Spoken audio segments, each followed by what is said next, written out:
four kinds of evil deeds or bad karma. Another one?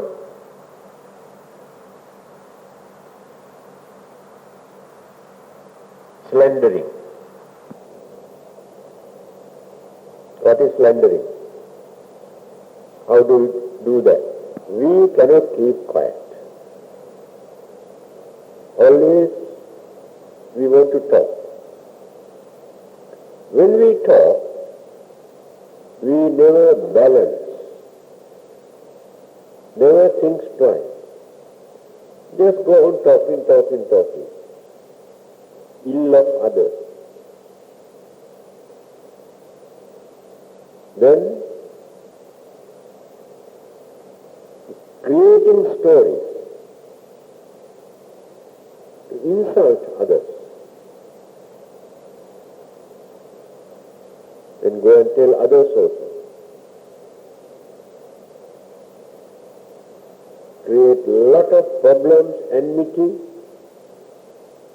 and disturbances because of our words. If you know how to guard our tongue, how to use properly, you can avoid so many problems.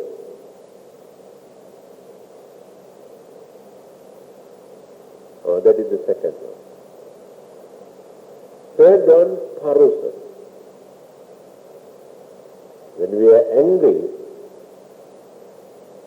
the words that come out from our mouth, just like bullets, very painful, hurt others' feelings. They use very dirty, vulgar words, abusive language. Anger is boiling in the mind, the sound vibration coming out from the mouth. These are called words. After that, there will be a lot of problems. There will be murder cases also because of our words. One or two words are more than enough for another person to get angry and kill you, or to kick you. But we can guard our tongue, to use gently, politely, without hurting others' feelings. We can avoid so many problems.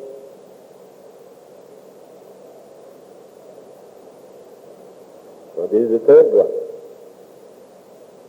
Last one, frivolous talk. That means rubbish. We always talk rubbish. Because we want to talk. Cannot keep quiet. Waste others' time also. Waste your valuable time. Nothing for you to learn. Nothing for you to improve your way of life or knowledge. Nothing to contribute for the welfare or benefit of others. Just go on talking. This kind of talk. Fourth, by using our words.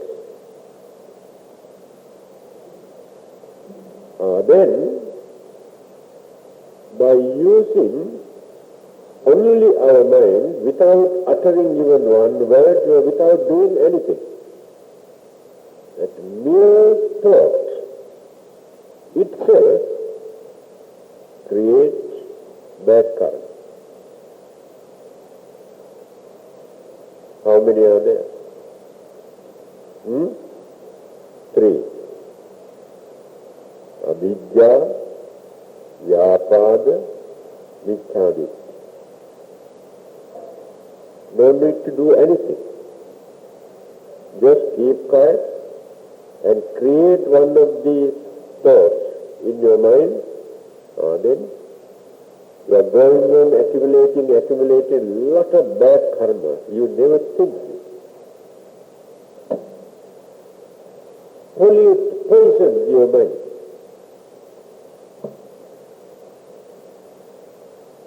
What are those three? What is the first one? It's called covetousness. That means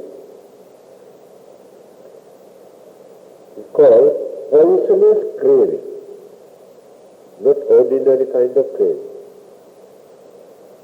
Now we crave for our property and so many other things. This kind of craving is not under this category. The mere craving for our own things cannot create bad karma, but disturb the mind. This one is called poisonous craving. Then what is that?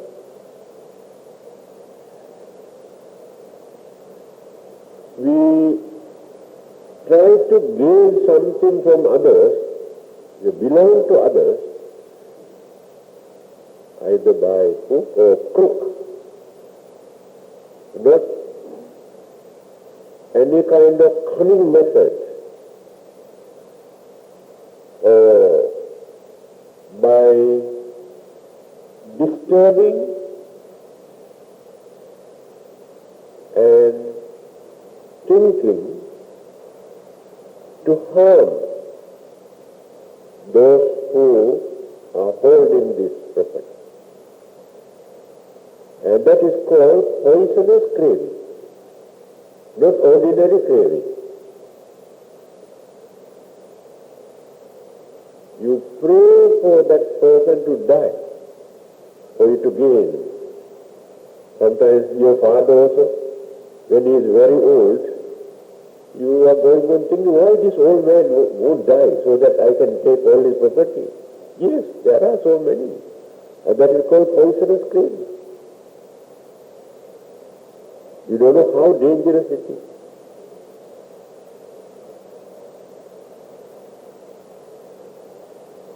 So if we develop this kind of craving to gain others' property, it is that mind itself creates bad karma without doing anything. That's all vyapada. Vyapada means ill will, not anger. Anger is more emotional. The hot temper, that is anger. There is no ill will or grudge in hot temper. The emotional feeling suddenly flare up. Then some people know how to calm or bring down. But others have no such controlling power. Then let go. Then start firing, shouting, disturbing, beating. So that kind of mental attitude is under ill will, not under anger. Because that person develops enmity. Enmity harbor grudge. Then try to take revenge also. So when we develop our first start as anger, then later become hatred. Hatred become ill will or grudge. Then already crystallized in the mind as a very strong mental energy, mental faculty, and always going on working in the mind. There are many who maintain such grudge or enmity. This is very dangerous. We,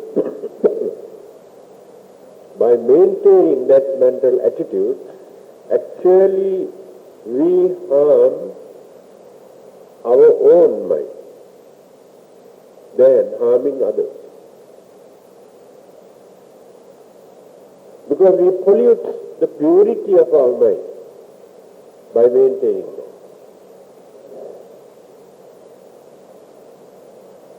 That is the second one. The third one,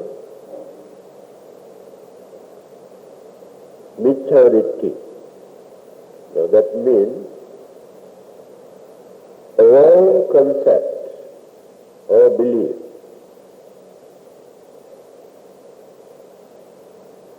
maintained as truth or fact.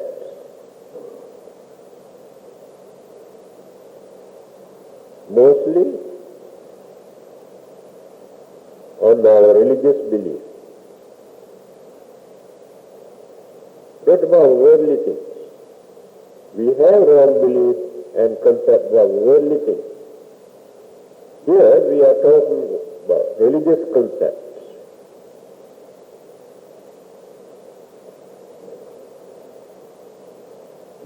Explained in the Buddha's teaching that there are 10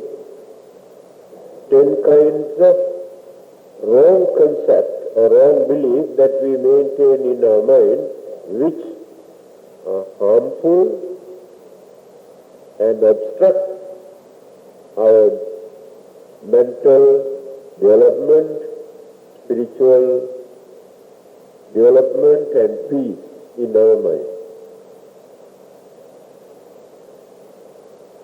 Or some sort of skeptical doubt, not doubts, but skeptical views, not doubts. Such as,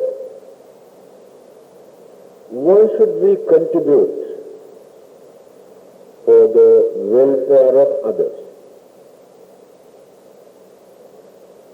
It's not necessary for us to give anything to others.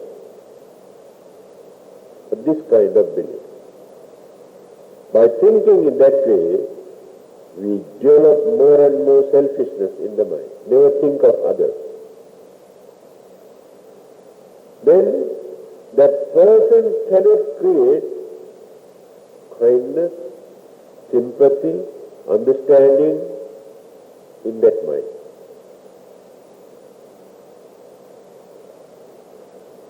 Then, why should we respect or look after our father and mother? Not necessary, leave them alone.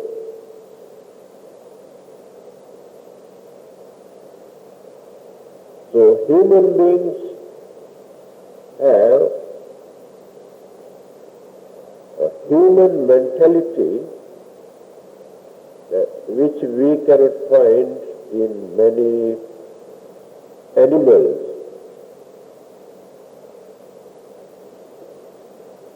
This is one of them. Extraordinary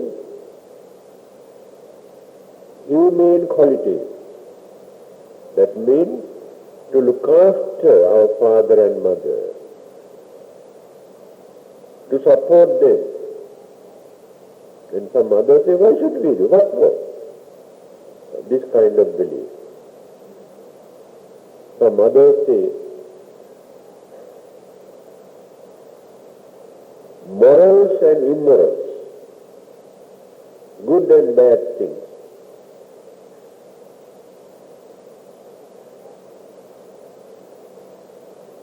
we must have full freedom for us to live as we like. Why should we bother about these religious concepts and beliefs, good karma and bad karma and morals and immorals? So we are not ready to observe, to follow any of these moral code or ethical code. We must have freedom to live as we like.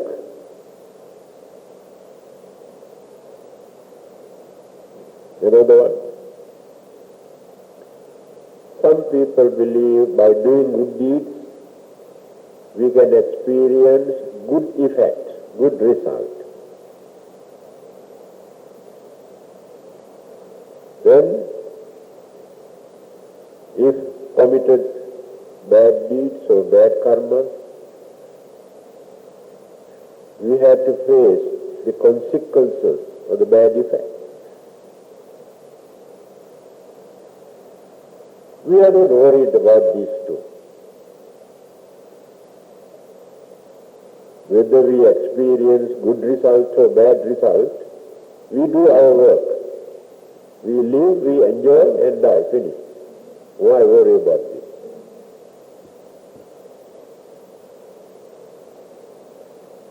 Some others say, every religion taught something about hereafter, after our death. Some religions say only heaven or hell. That means there is something after our death. And religions like Buddhism and Hinduism and some others say not only heaven and hell. There are so many other places where existence or rebirth can take place. But these people say all rubbish, introduced by religious people. We are not ready to accept. Enjoy our life as long as we live. That is the end of it. After our death, there is nothing. Now you can understand the nature of wrong concepts, how dangerous they are, how these concepts disgrace human dignity and human intelligence.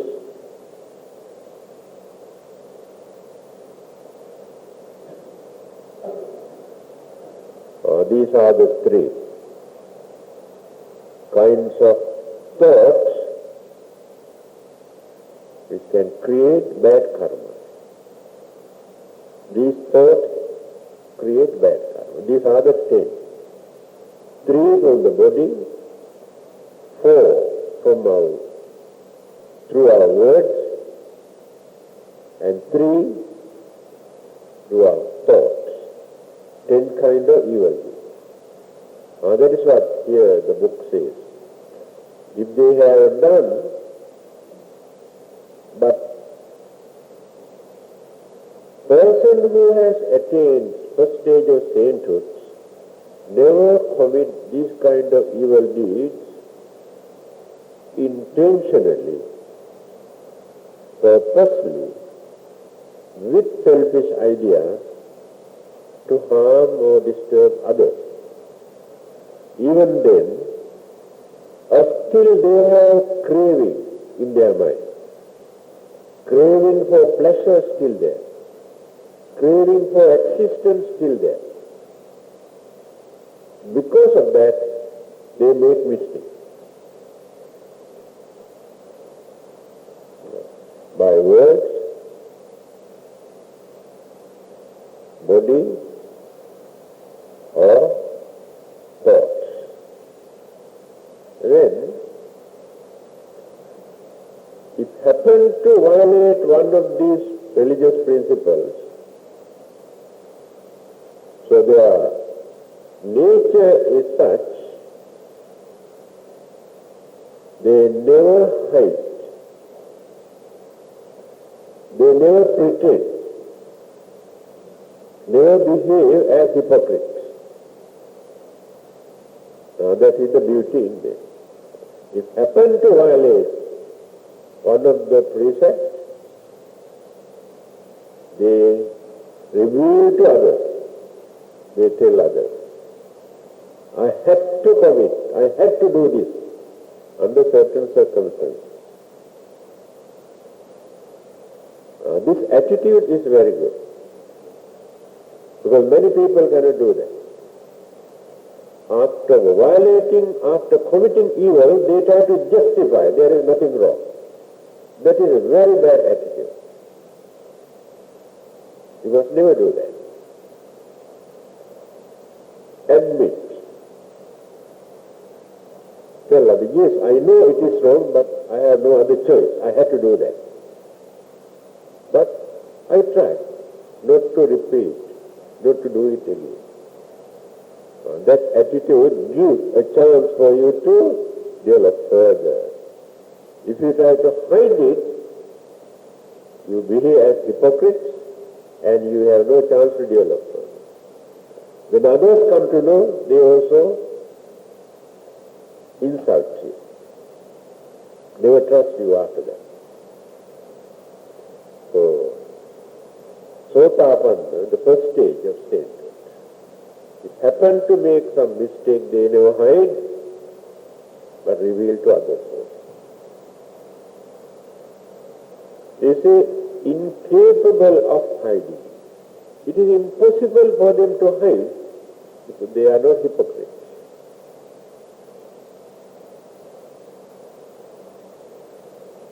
Then, for it has been said that such an act is impossible. That means it is impossible for them to hide. Very honest, sincere, straightforward.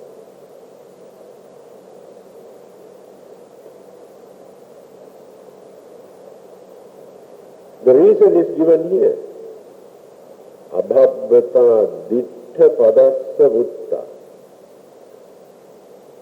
Dittha padassa vutta. Because they have seen the truth.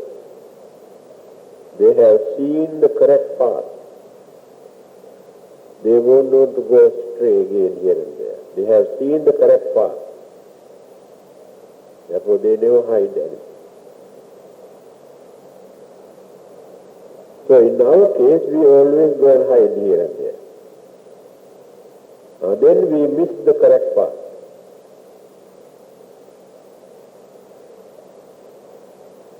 Then this is one of the reasons why we respect it.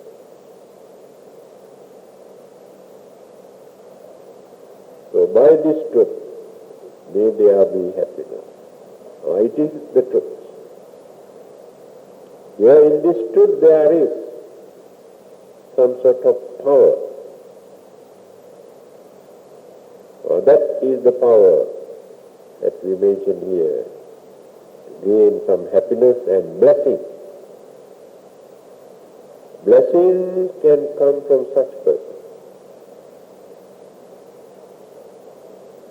Next one.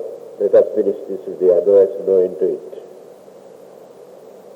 Vanappa gumbe atha pussitagge gimmhana mase pathamasmin gimme tathupamam dhammavaram adesai nibbana gamin paramam hitaya. Like unto the woodlands grow with blossomed treetops in the fire heat of the summer season, the sublime doctrine that leads to Nibbana, being taught for the highest good. Verily, in the Buddha is this precious jewel. Now again come back to the Buddha. We have been discussing about the Sangha, the holy order. We have attained the first stage of sainthood. Again come back to the Buddha. So the Buddha has explained the sublime doctrine. Sublime means absolute truth, unchangeable. The truth revealed by the Buddha remains forever as the truth. We cannot change the truth according to our convenience, according to our way of life. When we cannot understand the truth, when the truth is not in our favor, we don't like that truth. So we want to change it. We cannot change the truth revealed by the Buddha. So there is nobody in this world who can change Buddhism.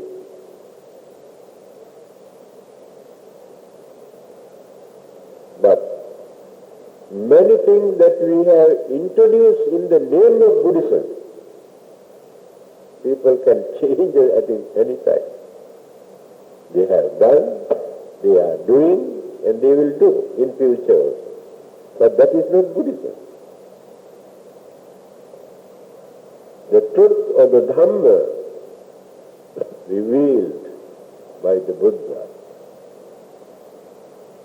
We may experience some difficulties to understand because our minds are not clear, not advanced.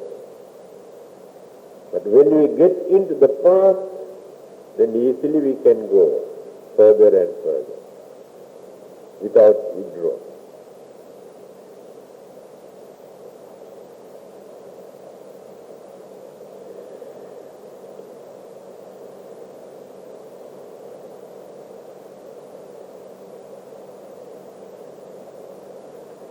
The flowers which bloom, the wood, the jungle, during the proper season, beautify the whole area.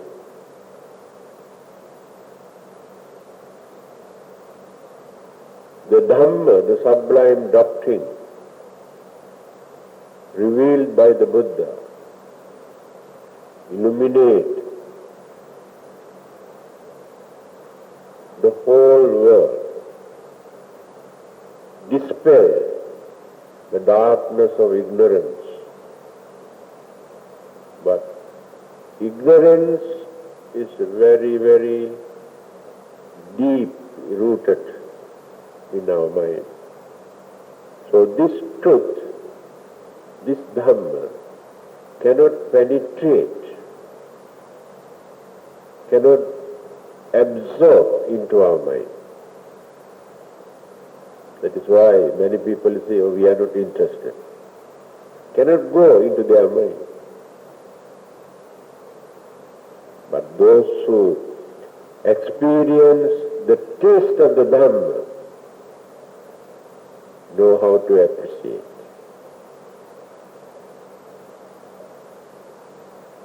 I have told you the founder of the Pali Text Society in England, and Dr. Rhys David, about 100 years ago, he was a son of a Christian priest in England. So when he was in Sri Lanka as a government agent, he had the chance to study Pali language. So he studied Pali under a well-known Buddhist scholar. And he found out the subject matters in these Buddhist texts are very interesting. So he went on studying and learning and reading, and his wife, also a very intelligent lady, she also joined with him. Both of them mastered the language and started to read. So when they have gone back to England,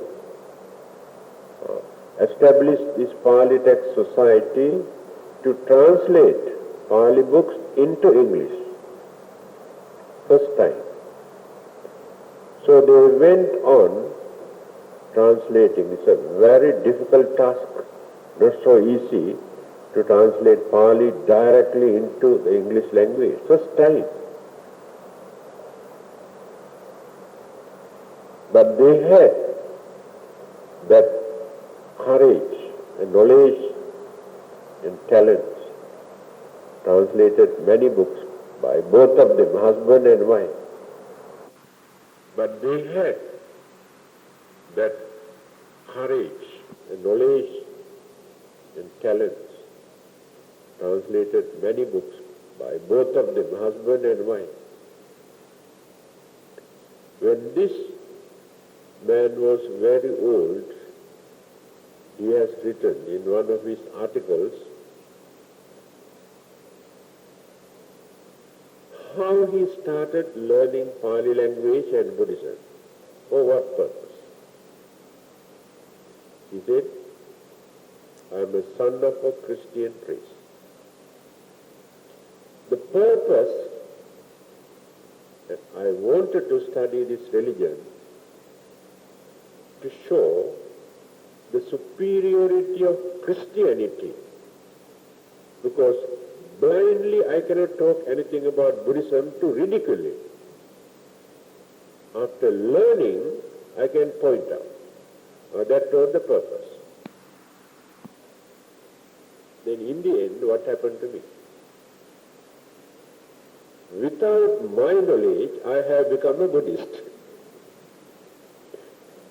I never thought of becoming a Buddhist. Now this subject is so fascinating, interesting.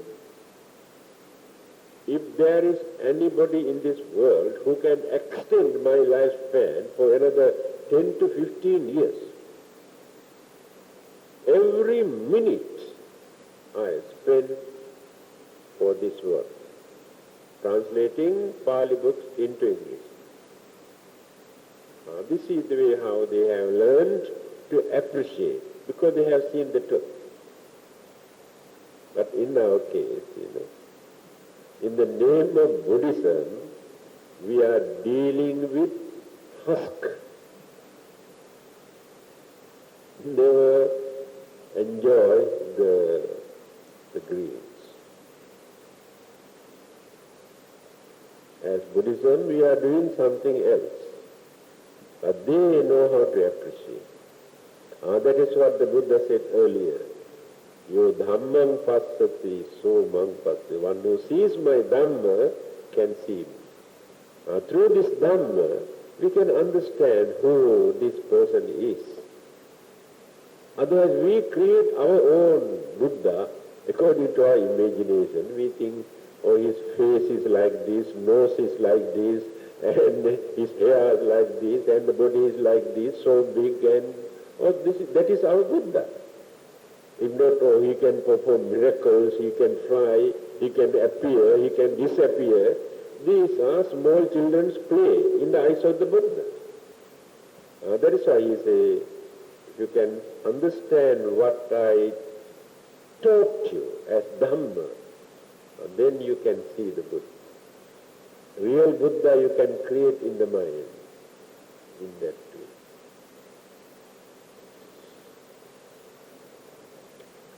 Varo varanyo varado varaharo anuttaro dhamma varan adesai idampi buddhi ratanam panitam vetena satchena suvatyo.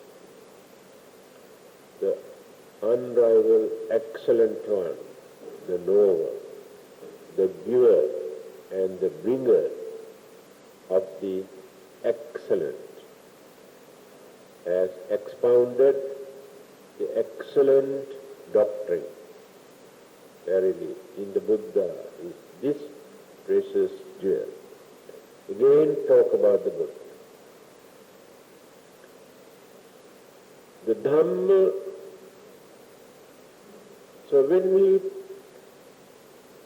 trained 60 Arhantas as the first disciples, 3 months after gaining his enlightenment. So he gave this advice to his disciples. There were 60, only 60. I think only 60 Buddhists in whole India at that time. Started with 5, later 60.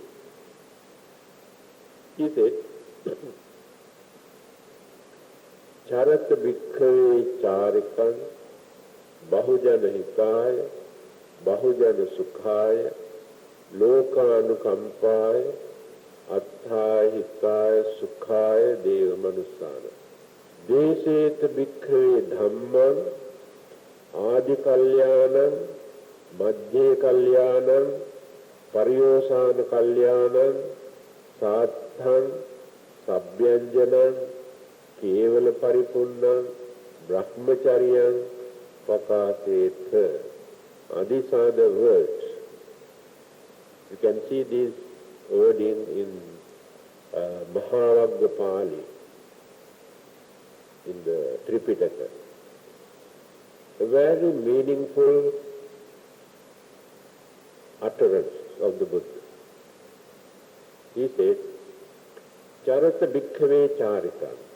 Now time has for you to go forth. Don't stay here in the temple. But for Bahujana hitaya, Bahujana sukhaya, lokanukampaya, for the benefit of others, for the welfare of others, for the happiness of others. This is his mission, how he started his mission. Because people are in the dark, they are ignorant. Still they do not know what is right, what is wrong, what is the real religious life. Deseta bhikkhave dhammam, go and preach the Dhamma. He did not say go and convert. Preach the Dhamma, that means go and reveal the truth. What kind of Dhamma? Adi kalyanam, madhye kalyanam, paryosana kalyanam. Excellent in the beginning, excellent in the middle, excellent in the end. This Dhamma is like this.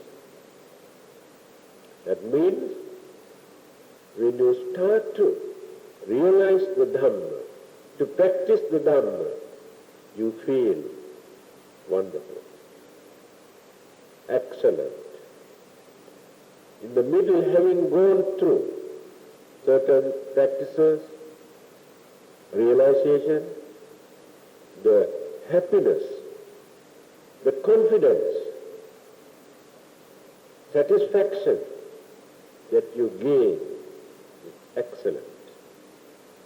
Then paryosana kalyana, in the end, after completion, the complete satisfaction,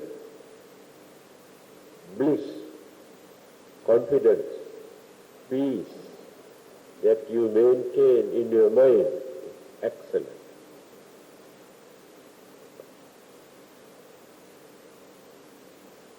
Then go and preach. Sattham sabhyanjanam kevala paripunnam.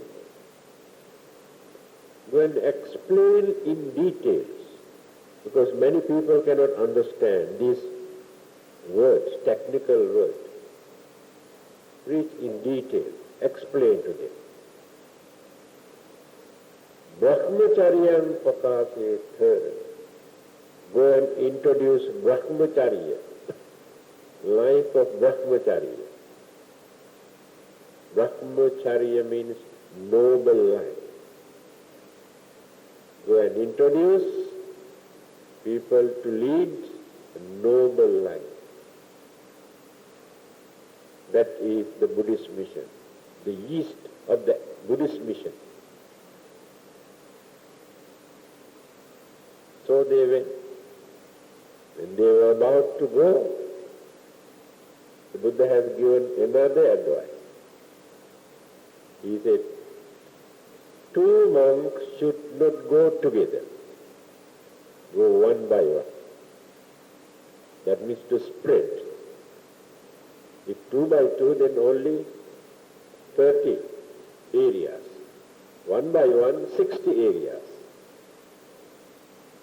So they, all over the country, they went on preaching. Then more and more started. Because they have never seen this.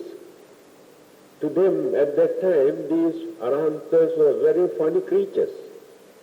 Their dress, the way of life and outlook and appearance, that's why people could not understand. For curiosity, they come and talk to them. That's why when we go to European countries like this, everybody want to come and talk to us. Where we come from, what is this dress, and is this your national dress in your country, and all sort of funny. Then we had to reveal. Then this was very interesting. This is the way how to introduce.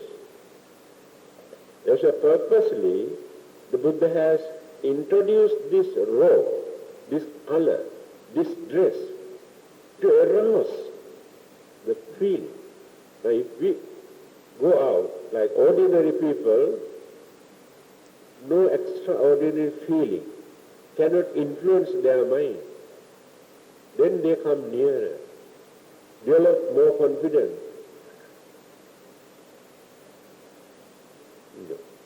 That is what here, excellent in every respect, the Dhamma taught by the Buddha. Therefore, the blessing, the happiness, satisfaction, confidence that we gain through this Dhamma, we can maintain, not changeable. Any other kinds of happiness that we gain may change from time to time according to our moods, temperaments, way of thinking. But the realizations of the Dhamma never change.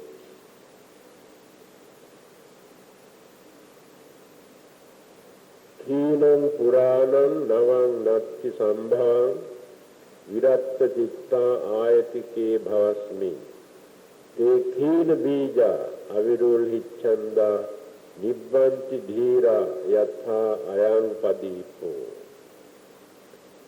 Their past is extinct. Khinam Puranam.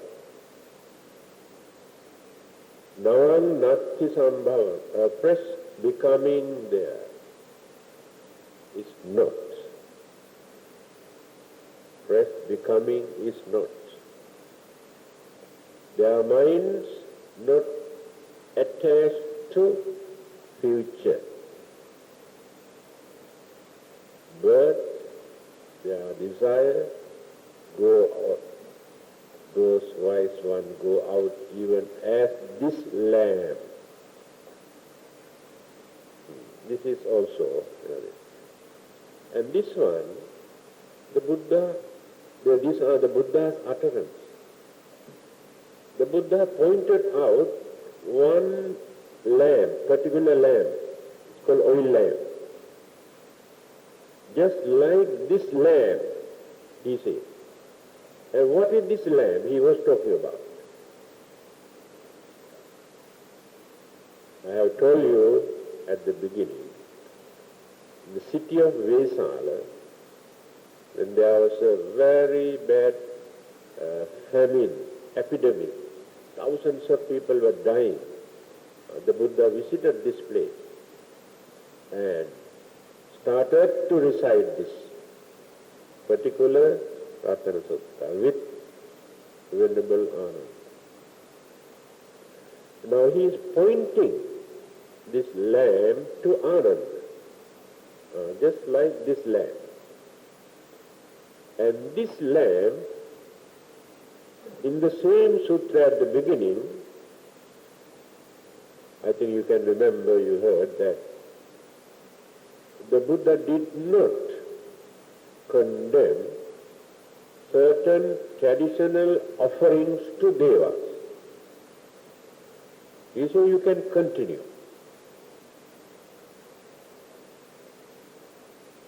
Before Buddhism come into existence, people had they respect the devas by offering lights. So this lamp was still there when the Buddha was visited that place. Some people might have lighted the lamp there to offer. So he is pointing out, just like this lamp, then what is this? He says, their past is extinct. That means they never think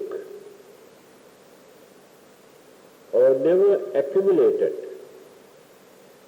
anymore in their mind as their wish, their hope, their anxieties, no more in their mind. So we have such thing in our mind. We have hopes, what we have developed earlier, anxieties from the very beginning, and some sort of craze also, craving. So their minds are free from this thing, no more. Then he says, a fresh becoming there is not. That means they have stopped their rebirth, fresh becoming after their death. Rebirth or existence again, either as human beings or devas or animals or spirits. Stop, no more. Because they don't want to suffer anymore. They have realized the nature of existence, the burdens of existence, disturbances of existence. By realizing all these things, they have completely stopped. But we cannot stop them by force, simply by thinking in that way. We have to prepare the ground for that. So they have prepared the ground by eradicating their craving, selfishness, desire, anxieties in their mind. That is the way how to prepare for that. That's the meaning, that no more becoming again because they don't like it. Stop. Then their minds not attached to a future. We are worrying about our future life. Future means not only about this life, not about old age or death, but heaven. We are praying, worrying, or thinking whether we can go to heaven.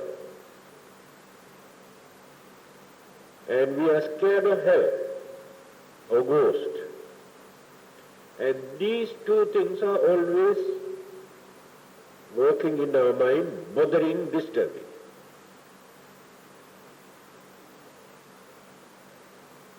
Other religions take advantage of these two issues. They say, if you follow this religion, there's no doubt whatsoever, very easily you can go to heaven. Then you're satisfied. If you follow this religion, you never go to hell. Then you say, that is what we want. In your mind, to follow this religion, to go and enjoy your life in heaven. Because the Buddha knew heaven is not the final goal.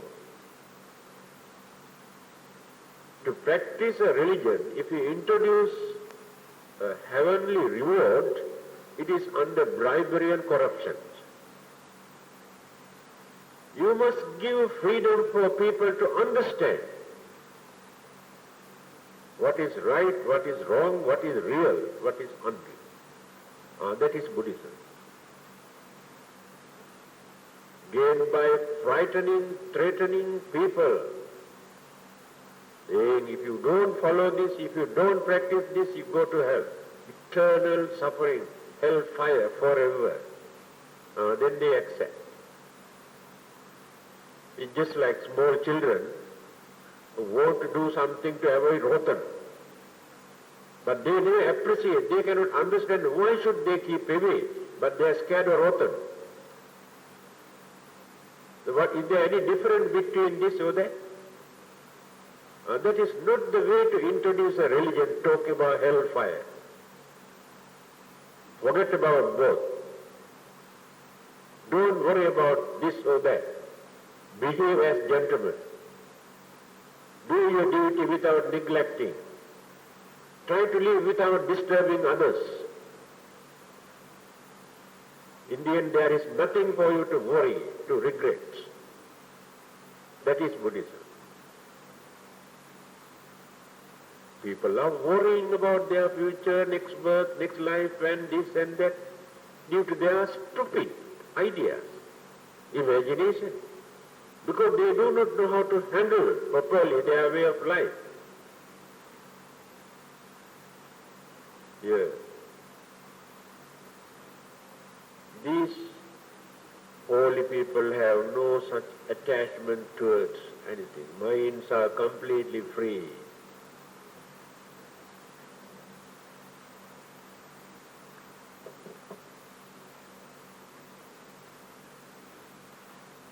Birth and their desire grow not. No more desire, no more craving in their mind to have another birth, another existence, to experience pleasure, because they realize we are still struggling, fighting, quarreling for pleasure because we have not yet realized. When that realization appears in our mind, then we also change our way of life. We reduce the speed.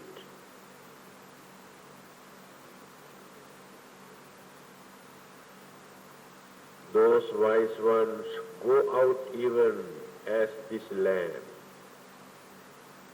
The flame here in this lamp, the Buddha says, when the flames blow out, nobody knows where this flame goes, either upward or downward or this way or that. So this existence, this life, this body is like this flame. This flame is conditioned, produced by certain factors, elements, energies. Then flame appears. Otherwise no flame, no fire there. And this is also just like a flame. Elements and energies and so many factors combined, joined together, and this vision appears as a body, as a life. This remains just like that flame. As long as oil and wicks remains in that lamp, we can see the flame. When the elements and energies all are disintegrated, dissolved, and this flame also disappears. But in their case, it is different, because although this physical body disappears, the craving that we develop in the mind as a mental energy never disappears. Then cling to something else again. Then produce another existence there. That is what we are doing, going on changing one after the other. But in the case of this holy man, just like this flame, when this one is blown up, no one can trace where this flame is gone, either this way or that way. That means stop. Because the conditions are no more to produce. That is what he says, Yatha ayam padipo, just like this flame. But we don't like it, because we want something. Until we completely get fed up with this, then we grumble, we cry, we fight, or still won't give up.